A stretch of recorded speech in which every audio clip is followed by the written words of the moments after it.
할렐루야. 우리 살아계신 하나님 앞에 오신 여러분을 주의 이름으로 환영하고 축복합니다.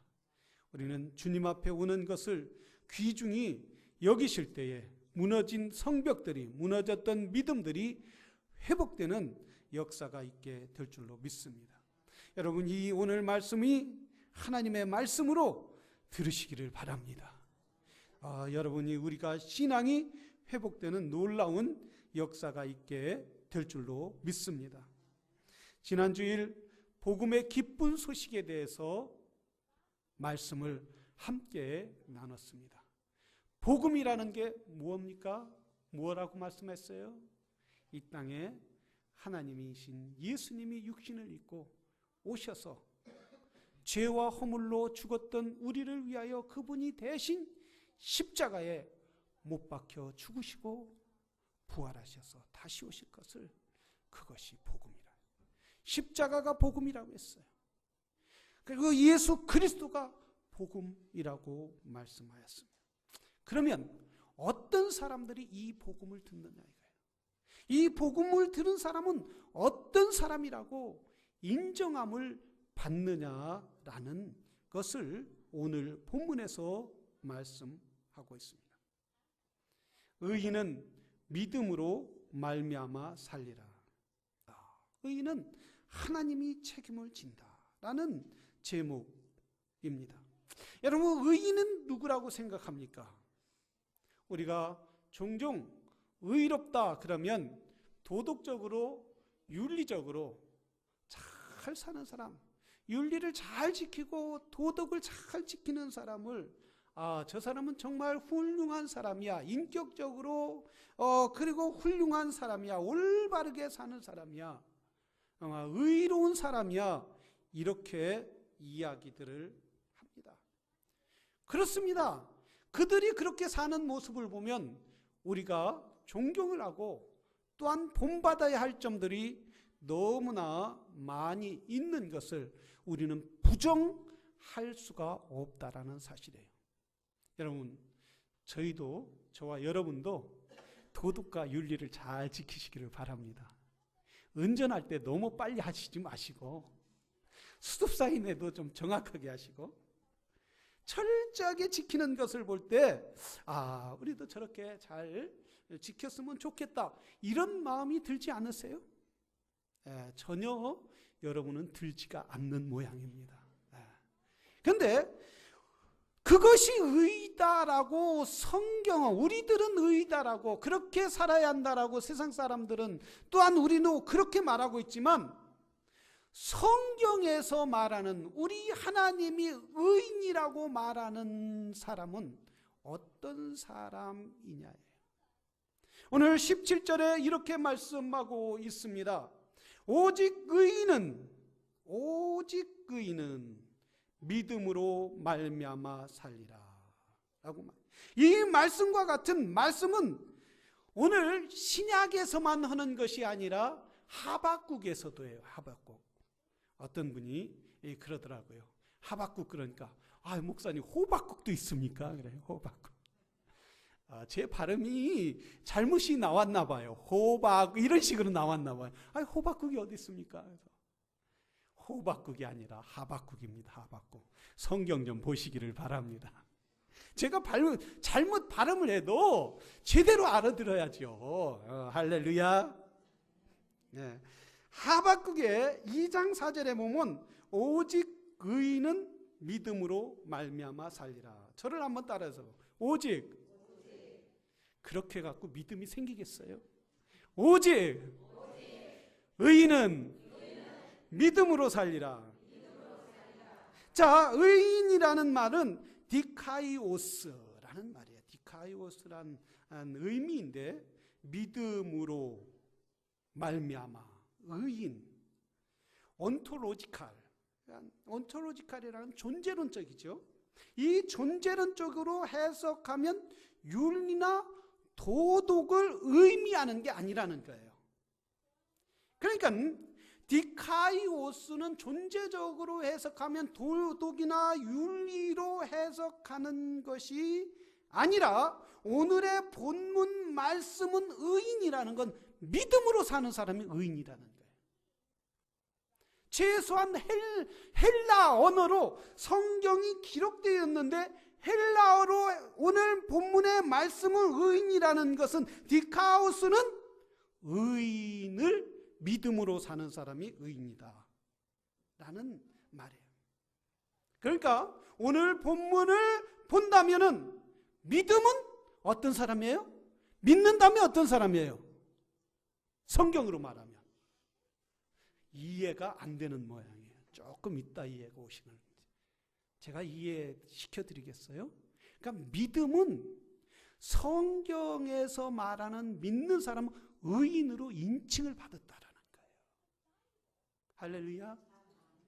그러니까 세상 사람들은 도덕이나 윤리를 잘 지켜야 의인이라고 말하지만 최소한 성경 하나님의 말씀은 의인은 믿음을 가진 사람이 의인이라고 말합니다. 창세기 15장 6절에 보면 아브람을 하나님이 부르셨어요. 하나님께서 여호와 하나님께서 아브람에게 뭐라고 했냐면 아브람이 여호와를 믿으니 여호와께서 그를 의로 여기시고 신약에 뿐만 아니라 구약에까지의 말씀하시기를 아브람이 여호와 하나님을 그때 믿으니까 비로소 그들이 하나님께서 그를 의인이라고 칭의함을 주시더란 말씀이에요. 여러분 아브라함이 내가 의롭게 살아서 하나님이 의로 여겼다라고 말씀하시지 않았어요. 아브라함의 행동을 보면 아브라함의 사적을 보면 아브라함이 일생 동안 걸어온 삶을 보면 그런 의로운 삶을 살지 않았어요. 도덕적으로 윤리적으로 올바른 삶을 살지 않았어요. 그가 얼마나 타락한 삶을 살았는지 성경은 이렇게 말하고 있어요.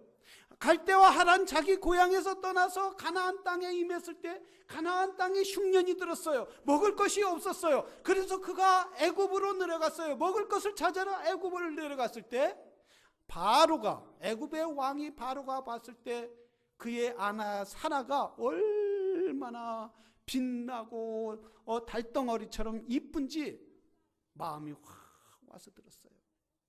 그래서 그 아내를 왕이 사라를 궁중으로 들어가게 됐어요. 그럴 때 아브라함은 뭐라 했어요? 자기 아내를 당신은 내가 죽을지 모르니까 아내를 내 누이라 하십시오. 여기에서 보면은 자기 아내를 누이라 할 사람 있어요, 없어요? 그 힘센 사람이 와서 아내를 보고 막 여자를 보고 막 이렇게 하려고 할 때 우리 아내가 자기 아내를 갖고 우리 누이니까 빨리 데리고 가세요. 왜? 자기를 살기 위해서 이럴 사람이 있어요, 없어요? 최소한 여기서만이라도 없다고 해야지 않겠어요? 아무도 없을 거예요. 아니 자기 아내를 목숨을 바쳐서라도 지키려고 할 거예요. 그런데 아브라함은 뭐라 했어요? 이건 내 아내가 아니라 내 누이입니다. 데리고 가십시오. 이렇게 볼 때 아브라함은 하나님을 아브라함은 믿음 있던 사람이 아니에요. 아브라함은 의로운 사람이 아니에요. 아브라함은 자기 아내를 지키지도 못하는 그런 사람이었다는 사실이에요. 그러나 아브라함에게 한 가지 있었다면 여호와 하나님께서 나를 지켜주실 것이다. 하나님께서 나의 삶을 인도해 주실 것이라는 그 믿음을 바라보고 하나님께서는 그를 의로 여겨주셨다는 사실입니다. 바울을 볼 때도 완벽한 사람이 아니었습니다. 그는 늘 아픈 사람이었고 연약한 사람이었어요. 사람의 의는 바람에 날아가는 낙엽과 같은 그런 것을 가질 수밖에 없는 사람이었어요. 바울은 그러나 그는 여호와 하나님을 인정하기 시작했다. 내 의로는 구원을 받을 수 없고 내 의는 낙엽이 가을 낙엽이 떨어지는 것 같이 그렇게 날아갈 수밖에 없는 그런 허무한 의를 밖에 없지만은, 그러나 하나님께서 믿을 때 하나님은 나를 의인으로 불러주신 줄로 믿습니다. 하나님은 의로우신 분이에요. 공의로우신 분이에요. 완전한 분이시여요. 하나님이 보실 때 사람은 의인은 아무것도 아니에요. 사람들이 볼 때 내 의가 도덕적으로 완벽한 것 같지만은, 그러나 하나님이 볼 때 완벽하지 않단 말이에요. 사람이 우리가 하는 의는 이만큼이지만 하나님이 의는 하늘을 꼭대기 쌓아도 그 의를 완전히 채울 수 없는 의라는 사실입니다. 근데 사람들은 교만해서 하나님보다 자기를 높여주고 자기가 의인처럼 살아가려고 말할 때가 얼마나 많이 있어요. 모래를 잡으면 모래가 손에 흘러내리듯이 사람의 의는 모래가 흘러내리는 것과 같은 것이라는 거예요. 하나님께서는 그렇기 때문에 아브라함에게 의가 무엇인지 가르쳐 주기를 원했어요. 네가 나를 믿어라. 그에게 믿음을 주셨어요. 믿음을 그에게 주셔서 진정한 의는 나를 믿고 내 말씀대로 사는 것이 의라고 말씀하여 주셨다는 사실이에요. 아브라함은 하나 예수 그리스도가 오실 것을 알지를 못했어요. 그 사람이 어떻게 예수님에 대해서 알 수 있겠어요? 그러나 아브라함은 그 마음 가운데 하나님께서 예수 그리스도가 오실 의로우신 하나님이 이 땅에 오셔서 죄악과 악으로 물든 우리에게 오셔서 우리 죄를 용서해 주실 것을 믿었다라는 사실이에요. 하나님이 믿음을 주셨다는 사실이에요. 그래서 진정한 의인은 무엇이냐? 예수 그리스도가 이 땅에 오셔서 십자가에 못 박혀 죽으시고 물과 피를 흘려주셔서 부활하신 그 주님을 믿는 것이 의라는 사실입니다. 십자가의 사건은 하나님의 정의를 이루는 것이요, 이것을 믿는 자에게 하나님은 풍성한 구원의 은혜를 베풀어 주신다고 말씀하여 주신다. 여러분, 우리가 예수 그리스도를 믿는 것도 하나님의 은혜인 줄로 믿습니다. 우리가 이렇게 예배를 드리는 것도 하나님의 은혜라는 사실이에요. 우리가 어떤 노력이나 도덕적으로 윤리적으로 아무리 노력한다 할지라도 하나님의 의에 저 하늘 높고 별보다 더 높은 하나님의 의에 따라갈 수 없다는 사실이에요. 내가 의로운 척 교만하면 안 되는 거예요. 내가 잘난 척 교만하면 안 되는 거예요. 하나님 앞에 겸손한 믿음의 사람이 될 때에 하나님은 그들에게 더욱더 큰 믿음과 은혜를 베풀어 주실 줄로 믿습니다. 마틴 루터가 로마 캐톨릭의 신부로서 구원받기를 간절히 사모했어요. 어떻게 하면 구원을 받을 수 있을까? 어떻게 하면 의를 이룰 수 있을까? 어떻게 하면 올바로 믿을 수 있을까? 그는 늘 사모하는 마음이 있었어요. 그때 당시 레오 3세가 이렇게 명했어요. 누구든지 구원을 받기를 원하면 저 예수님이 올라갔던 320개의 계단을 무릎으로서 올라가면 구원을 받는다 선포를 했어요. 내 의를 무릎으로 올라가면 구원을 받을 것이다.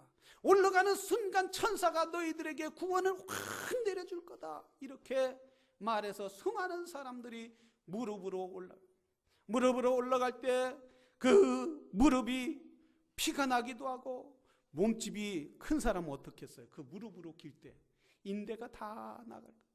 그 고난을 받아도, 그 고통을 받아도 마음에 공허함이 있었어요. 허무함이 있었던 거예요. 그래서 이 신부였던 마틴 루터가 어느 날 친구와 걸어가다가 번개가 팡 쳐서 친구는 죽고 자기는 살아난 거예요. 어떻게 해서 나는 살 수 있을까? 어떻게 그 친구인 신부는 왜 죽었을까? 내가 그렇게 320개의 계단을 무릎으로 피가 나도록 그렇게 돌을 쌓고 콩을 쌓는데 내 의는 무엇일까? 그런 공포와 고통 가운데 깊은 한숨을 쉴 때 오늘 본문을 보게 된 거예요. 하나님께서 영의 눈을 뜨게 해준 거예요. 하나님께서 그 심령의 눈을 활짝 뜨게 한 거예요. 그럴 때 내 의는 아무것도 아니고 내 의는 저 바람에 날는 낙엽과 같은 것이지만 내가 믿음으로 살 때 다시 오실 주님, 그 주님을 의지하고 믿을 때 하나님 믿음으로 사는 자를 의로 여겨주신다. 의인은 믿음으로 말미암아 살리라. 얼마나 행복했겠어요. 얼마나 기뻤겠어요.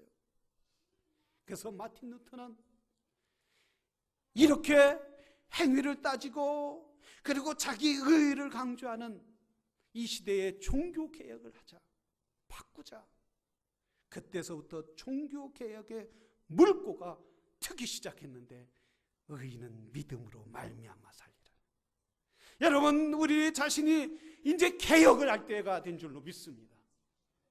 여러분, 우리가 언제까지 이렇게 살까요?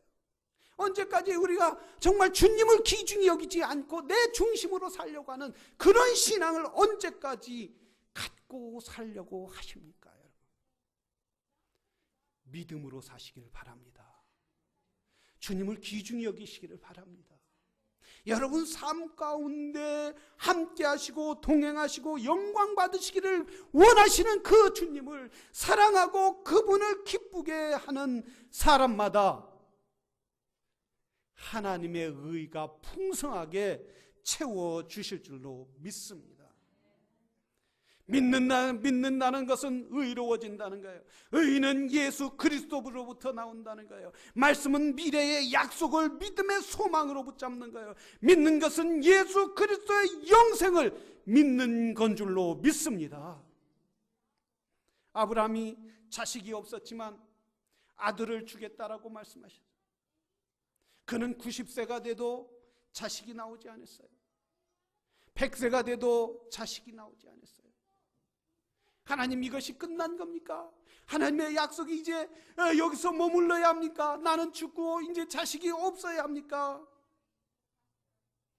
그런 생각도 가질 수 있지만 아브라함은 자기가 믿은 하나님, 자기가 만난 하나님, 의로우신 하나님은 한번 약속하면 절대 변치 않으신다라는 믿음을 가졌어요. 아니, 하나님은 그때까지 그런 믿음을 아브라함이 가질 때까지 100세까지 기다리신 줄로 믿습니다. 사라에게도 역시 경수가 끝났어요. 생산할 수 있는 능력이 없었어요. 그럴 때 하나님께서는 사라를 참고 기다리고 그가 믿음이 생길 때에 그에게 아들 이삭을 잉태할 수 있도록 하나님이 허락하여 주시더라는 말씀이에요. 때로는 하나님은 우리가 믿음의 분량이 찰 때까지 기다리시는 거예요. 우리가 하나님을 의지할 때까지, 온전한 믿음을 가질 때까지 기다리시는 하나님이시라는 사실이에요. 여러분, 하나님을 기다리게 하지 말고, 여러분 그렇다면 여러분의 믿음으로 사는 성도들이 되기를 주의 이름으로 축원합니다. 믿음으로 살 때, 하나님을 기쁘게 할 때, 믿음으로 내가 의롭게 살으려고 간절할 때 하나님은 그때 응답해 주신다는 사실이에요. 성경에는 이렇게 말하겠어요. 로마서 1장에 보면 사람들 마음에 허무한 마음이 있다고 했어요. 수근수근하는 마음이 있다고 했어요. 미워하는 마음이 있다고 했어요. 시기하는 마음이 있다고 했어요. 왜 그래요? 그 마음에 하나님이 없기 때문에 미워하는 마음, 시기하는 마음, 질투하는 마음, 살인하는 마음, 도둑질하고자 하는 마음, 그런 마음으로 가득 찼다고요. 그러나 우리가 하나님으로 가득 차면, 하나님으로 우리가 가득 채워진다면 우리는 그런 죄악의 마음을 다 버릴 수 있는 은혜가 될 줄로 믿습니다.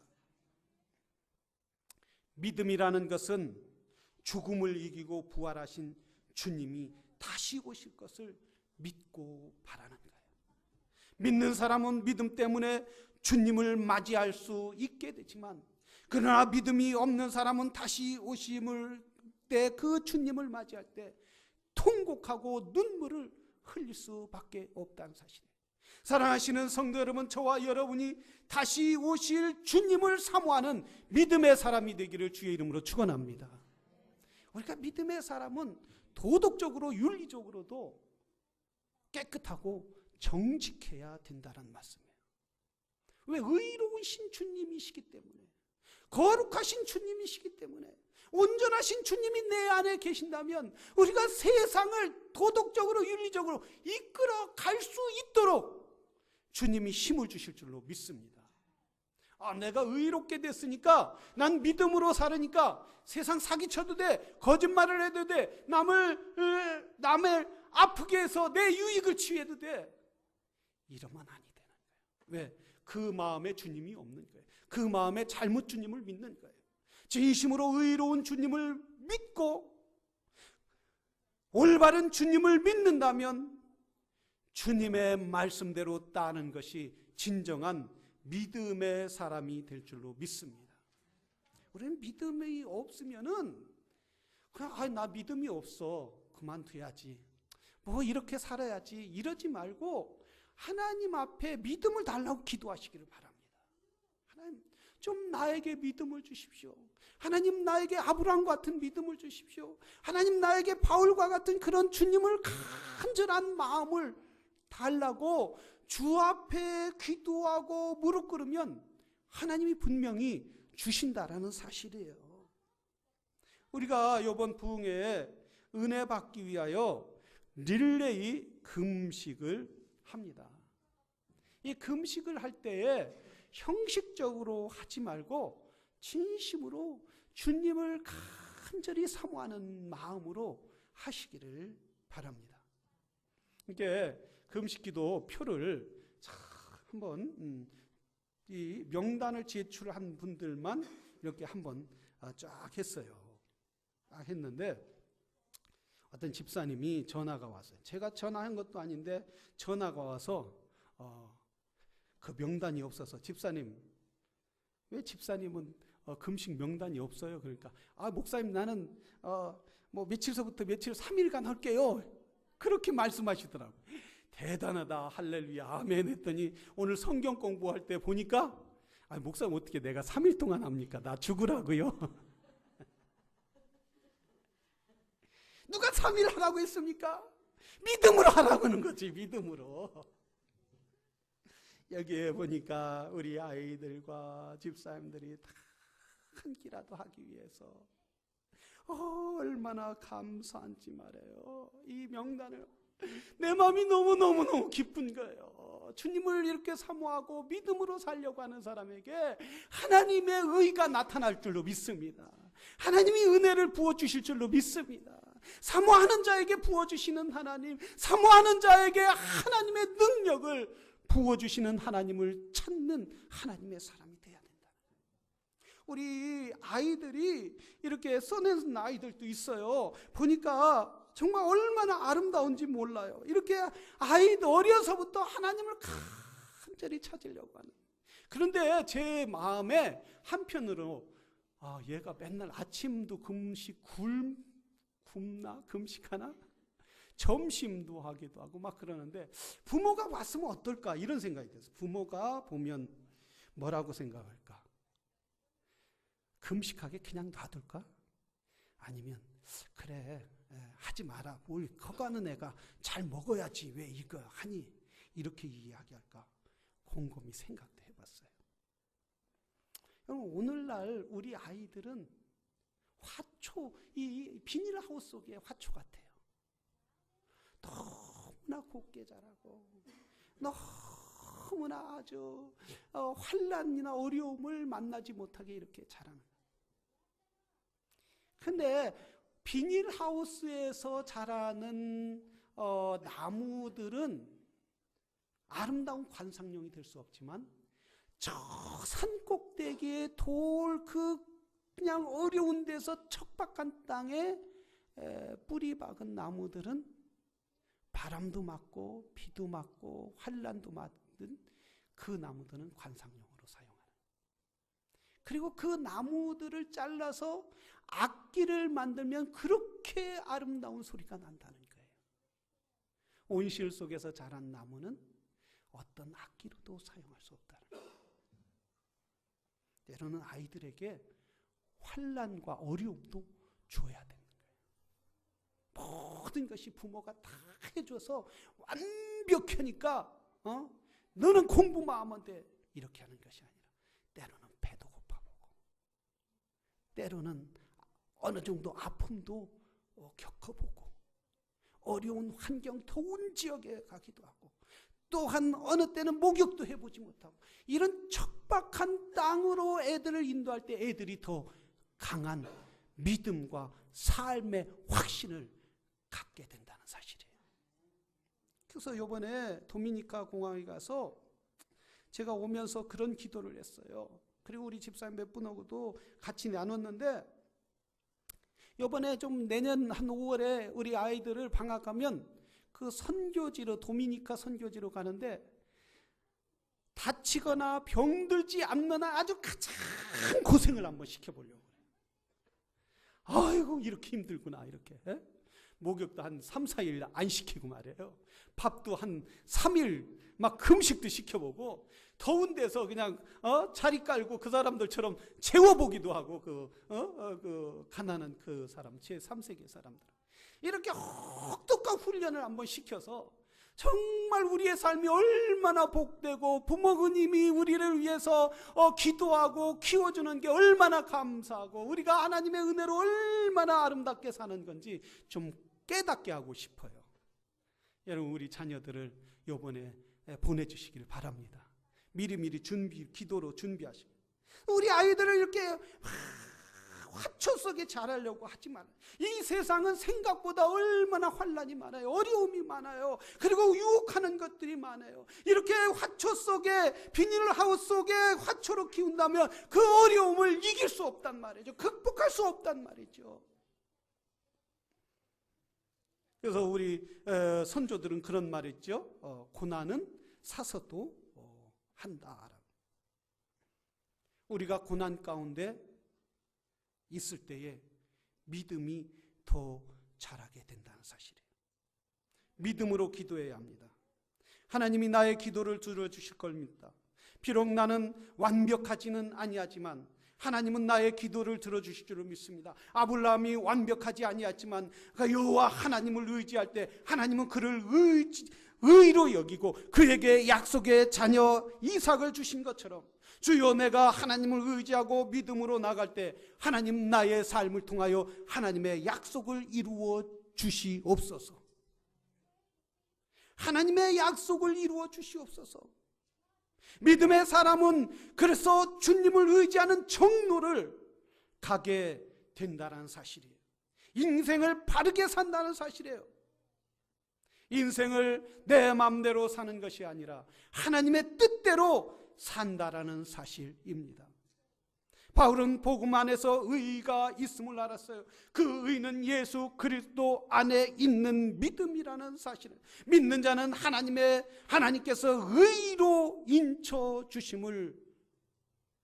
주신다는 확신을 갖게, 사랑하시는 성도 여러분, 우리 예수님을 잘 믿으시기를 바랍니다. 예수님을 잘 믿으려고 하시길 바랍니다. 그분은 인생의 키라는 사실이에요. 인생의 모든 문제의 해결자라는 사실이에요. 어떤 가정에도 예수님을 잘 믿는 사람은 환난이 온다 할지라도 그 환난에 침몰하지 않는 거예요. 무너지지 않는 거예요. 그래서 예수님을 잘 믿는 사람은 어디 가서도 어떤 어려움이 있더라도 승리하게 된다라는 사실이에요. 여러분 삶에 누구실까 주인입니까? 여러분 삶에 누가 주인으로 가슴 한 곳에 계십니까? 이제는 우리 주인을 다 내려놓기를 바랍니다. 우리 주인은 예수님이십니다. 나의 삶의 지표는 예수님이십니다. 예수님을 높이기를 원합니다. 예수님, 정말 당신을 기쁘게 하는 믿음의 사람이 되기를 원합니다. 하나님, 내 삶 가운데 영광 받아 주시옵소서. 저와 여러분이 되기를 주의 이름으로 축원합니다. 우리 다 같이 기도하겠습니다. 이 시간 기도할 때 주여, 나를 믿음의 사람으로 쓰게 하여 주시옵소서. 믿음으로 살게 하여 주시옵소서. 하나님, 사람의 의의 기준이 아니라 주님의 내 삶이 기준이 되게 하여 주시옵소서라고 이 시간 다 같이 기도하겠습니다.